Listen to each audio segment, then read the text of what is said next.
Okay, let's see if we can do this today. You want to? A little heavy lifting intellectually, never hurt a soul. Not a soul. Plus, these aren't very long, so you'll live through it. Let's define, if we may, the fundamental principles of systems thinking.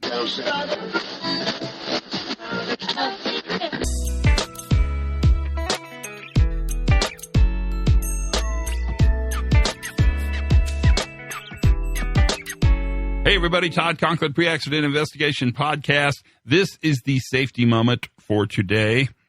But if you listen to this tomorrow, it'll still be the safety moment for tomorrow. If you're listening to it years from now, because you somehow, I don't know, aliens invaded and they found this podcast and they're playing it for you as torture, it's still the safety moment for today. Today, we're going to talk about something that I think is, in essence, I guess it's kind of a little bit of a struggle. Is that right? I don't know if I'd call it a struggle, but it's a way to really think about the fundamental attributes of what systems thinking is. I'm not going to define systems thinking because you can look that up. I mean, that's not that big of a deal. But I want to give you some ways to think about it that help me. And where I really find these valuable is that they help people who are shifting the way they think from kind of a classic linear approach to the world to a much more complex adaptive approach to the world, moving from kind of Newtonian worldview to a more complex worldview, which is what we do for a living, no matter what you do. I mean, but that doesn't hang very well if you have that conversation in an elevator. So let's talk about it.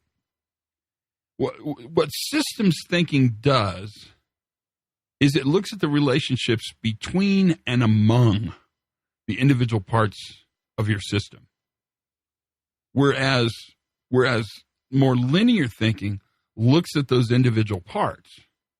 So you can kind of look at this two ways. The individual parts of your system are there, they exist, they're real, and traditional engineering approach, we would identify the broken individual part, fix or repair that part, and then turn the system back on, and it would work again. Sort of classic root cause diagnostics. The problem is, in complex systems, the failure modalities, the way systems fail, isn't at the individual part of the system. It's at the coupling between the two parts that are next to one another, or near one another, or interface with one another. And so when you think about what you do for a living, what you do is you look at the space between and among, that relationship between and among the individual parts of the system. Sometimes I've heard it said this way. You can look down and in, that's sort of classic linear looking, or you look up and out. That's more systems thinking. The relationship between and among the individual parts of your system, that's the part that matters the most.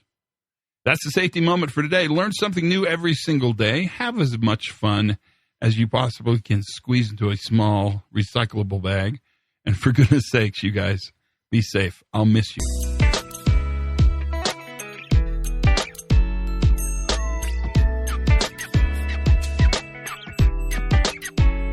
Don't freak out. I'm not going anywhere. I'll just miss you. It'll be a couple days till we talk again, but I'll make it. No, don't worry about me. I'll be fine. Take care of yourself. Don't worry about me.